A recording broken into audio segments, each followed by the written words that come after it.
Donald Trump को India से आजकल क्या प्रॉब्लम होने लगी है, क्योंकि डोनाल्ड ट्रंप ने एप्पल के सीईओ को धमकी दे दी है कि एप्पल को भारत में मैन्युफैक्चरिंग करने की कोई ज़रूरत नहीं है। तो I had a little problem with Tim Cook yesterday. I said to him, Tim, you're my friend. I treated you very good. You're coming in with $500 billion, but now I hear you're building all over India. I don't want you building in India. You can build in India if you want to take care of India. इसके साथ ही 22 अप्रैल 2025 ये दिन जानते हो, यह वही दिन है जिस दिन भारत पर पाकिस्तान ने खतरनाक अटैक किया था। लेकिन इस दौरान अमेरिका ने भारत का साथ देने के बजाय पाकिस्तान को सपोर्ट किया था। और एक बात बताओ, आपको बिल्कुल हजम नहीं होगी, इसी हमले के बस 4 से 5 दिन के बाद ही अमेरिका ने पाकिस्तान को पूरे एशिया का क्रिप्टो हब बनाने का डिसीजन लिया। जरा सोचो, जो कंट्री पूरे टेररिज्म के लिए पूरे दुनिया में बदनाम है, उसी कंट्री में इतने बड़े करेंसी का हब बनाना। यूएसए अभी तक भारत पर 3.9% टैरिफ लगाता था एक्सपोर्ट गुड्स पर, लेकिन अब तो इस टैरिफ को डबल नहीं, ट्रिपल नहीं, बल्कि 3.9% से डायरेक्ट 50% कर दिया। टैरिफ बढ़ाने के कारण इंडिया को एक बहुत बड़ा झटका लगा है, जिसके अंदर इंडिया के कुछ सेक्टर तो रातों रात 80% कोलैप्स हो गए।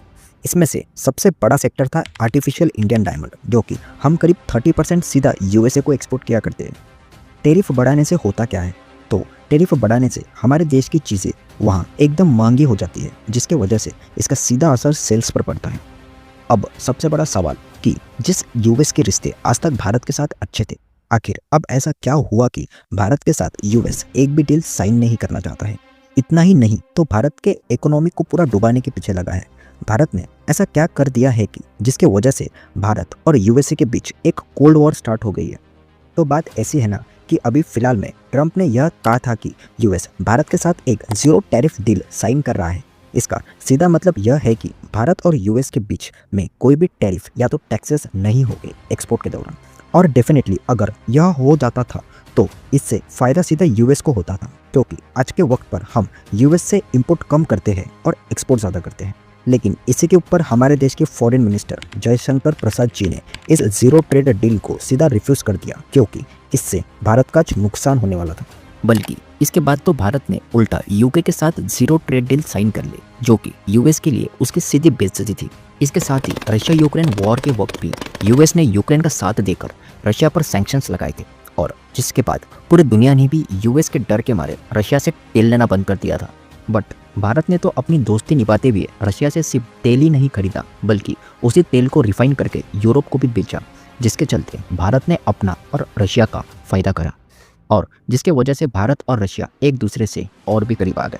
इतना ही नहीं तो भारत ने तो इस डील को डॉलर में नहीं बल्कि इंडियन रुपीस और धीरम में किया, जिसके कारण डॉलर की वैल्यू भी कम हुई और इंडियन रुपीस और धीरम और भी ज़्यादा स्ट्रांग हो गए। यही भारत का यूएस से न डरना, उसके अगेंस्ट जाना उसको बिल्कुल पसंद नहीं आया। इसके साथ ही यूएस ने भारत को 2025 में F-35 जेट ऑफर करे थे। अब आप बोलोगे कि यह तो अच्छी बात है, लेकिन नहीं, इसके वजह से यहाँ पर भारत की पावर कम हो जाती थी और डेफिनेटली यूएस के हम अंडर कंट्रोल में चले जाते थे। लेकिन इंडिया ने उस ऑफर को न लेके उल्टा फ्रांस से 26 राफेल खरीदे, वो भी 7.4 बिलियन डॉलर्स में, मीन्स 60,000 करोड़ के। इसके साथ ही 2023 में भी G2C के मीटिंग में यूएस को भारत से उम्मीद थी कि भारत रशिया को वॉर के लिए फेवर नहीं करेगा, लेकिन भारत ने तो वहाँ भी अपना भाईचारा दिखा दिया। इसके साथ ही आज भारत सेमीकंडक्टर चिप के लिए यूएसए पर पूरी तरह से डिपेंडेंसी छोड़कर बाकी कंट्रीज जैसे जापान, ताइवान और सिंगापुर के साथ पार्टनरशिप कर रहा है। अब भारत इतना सब कुछ यूएसए के अगेंस्ट में करेगा तो ऑब्वियस बात है कि यूएस को बिल्कुल पसंद नहीं आएगा, क्योंकि यह बात पूरी दुनिया को पता है कि यूएस किस तरीके से दुनिया को प्रेशराइज करता है ताकि बाकी देश उसके इशारों पर चल सके, जैसे कि पाकिस्तान। लेकिन इंडिया का अमेरिका की एक भी बात न मानना उसे बिल्कुल पसंद नहीं आ रहा है।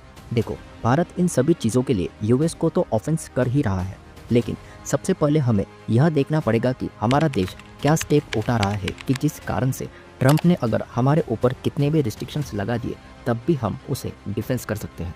इसके साथ ही भारत अभी इस तरीके के सिचुएशन में क्या क्या कर रहा है, तो देखो, भारत अभी सबसे ज़्यादा फोकस इंडस्ट्रियलाइजेशन इस्टेब्लिशमेंट पे कर रहा है, जहाँ वह सीधा दूसरे देशों की कंपनीज को ऑफर दे रहा है कि आप हमारे देश भारत में आकर आपकी कंपनीज इस्टेब्लिश करो।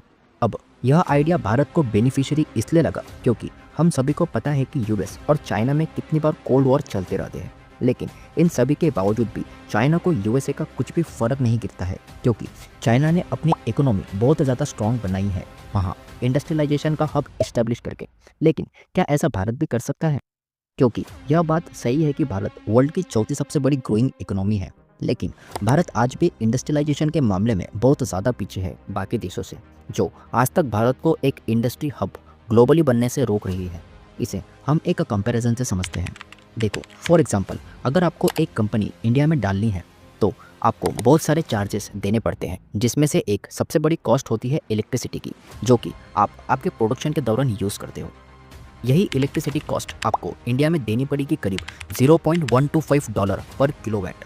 अब इसे मैं इंडियन आंकड़े में कन्वर्ट करके देता हूँ, जिससे आपके लिए ईजी हो जाएगा। तो यह कॉस्ट निकल कर आती है करीब 11 रुपये पर किलोवाट, और यही कॉस्ट आपको चाइना में पड़ेगी 7.74 रुपीज़ किलोवाट। अब आपको लगेगा कि सिर्फ 2-3 रुपये का तो फ़र्क है, लेकिन जब बात इंडस्ट्री की आती है तो उनका एनर्जी कंजम्पशन लाखों किलोवाट से ऊपर जाता है, जो कि 1 करोड़ों की कॉस्ट इलेक्ट्रिसिटी में चले जाती है इंडिया में। इसके साथ ही इंडिया में लो शेडिंग की प्रॉब्लम तो अलग ही फेस करनी पड़ती है, क्योंकि इतने हेवी इलेक्ट्रिक चार्जेस लेने के बाद भी 24 आवर्स इलेक्ट्रिसिटी सर्विस नहीं मिलती है।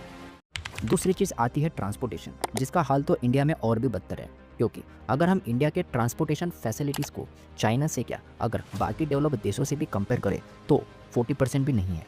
भारत के रोड्स के बारे में तो आपको पता ही है क्या कंडीशन है, उसमें भी अनडिसिप्लिन ट्रैफिक्स जो कि घंटे बर्बाद कर देती है। यही प्रॉब्लम्स इंडिया को इंडस्ट्रीज़ को इनवाइट करने में रोक रही है। इसके बाद एक फैक्टर है लेबर का। अब वैसे तो हमारे देश में लेबर की कोई कमी नहीं है, क्योंकि वर्ल्ड के आंकड़ों के हिसाब से भारत के पास चाइना से भी ज़्यादा लेबर है। लेकिन जब हम बात करते हैं स्किल्ड लेबर की, तो उस लिस्ट में भारत तो पाकिस्तान और बांग्लादेश से भी पीछे है। और आज इस हाईटेक ज़माने में कंपनीज को भी अपने बड़े बड़े मशीनरीज ऑपरेट करने के लिए स्किल्ड लेबर की ज़रूरत है, जो कि चाइना में बहुत ज़्यादा अवेलेबल है, और वो भी बहुत ही चीप कॉस्ट में। और इन्हीं सब कारणों की वजह से आज कंपनीज भारत में प्लांट लगाने में इतना वक्त लगा रही है।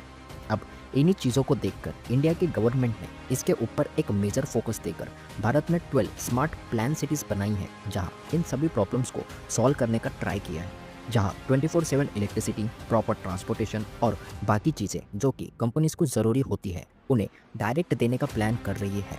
मीन्स कि अब बस कंपनीज को इंडिया में आकर इस्टेब्लिश करना है और बाकी काम इंडिया की गवर्नमेंट करेगी। अब यह तो है इंडिया के प्रॉब्लम्स जो कि इंडिया सॉल्व करने में लगा है, लेकिन इसके साथ ही इंडिया में बाकी भी पहले से एडवांटेज है, जैसे कि हमारे बाकी देशों से रिलेशनशिप। क्योंकि भले ही चाइना के पास पूरे दुनिया के बहुत सारे इंडस्ट्री हब हो गए, लेकिन जैसे कि यूएस ने चाइना पर 245% का हेवी टैरिफ लगाने से कंपनीज का प्रॉफिट वैसे भी कम ही हो रहा है। लेकिन हमारे भारत के रिलेशनशिप अच्छे रहने की वजह से हमने बहुत सारे देशों के साथ फ्री ट्रेड डील साइन करी है, जिसका बेनिफिट बाकी कंपनीज को डायरेक्ट होगा। यह इंडिया के मेजर स्टेप्स थोड़े सक्सेसफुल होते हुए दिख रहे हैं, क्योंकि 2025 के सर्वे के हिसाब से करीब 39% कंपनीज चाइना से इंडिया शिफ्ट हो गए हैं और 41% शिफ्ट होने का प्लान कर रहे हैं। और इसीलिए एप्पल के सीईओ ने भी ट्रम्प के धमकी के बाद इंडिया में प्रोडक्शन बढ़ा दिया है। अब आपको इन चीज़ों के बारे में क्या लगता है, हमें कमेंट्स में ज़रूर बताना। हमने इस वीडियो में भारत के स्मार्ट प्लान सिटीज़ के बारे में डिटेल में नहीं गए हैं, वह कभी और जाएंगे, लेकिन भारत के यह स्टेप डेफिनेटली भारत को एक ग्रोइंग इकोनॉमी की ओर ले जा रहे हैं। तो आपको वीडियो कैसी लगी हमें कमेंट्स में ज़रूर बताना, और चैनल को सब्सक्राइब करना ना भूलना। मिलते हैं अगली वीडियो में, तब तक के लिए जय हिंद।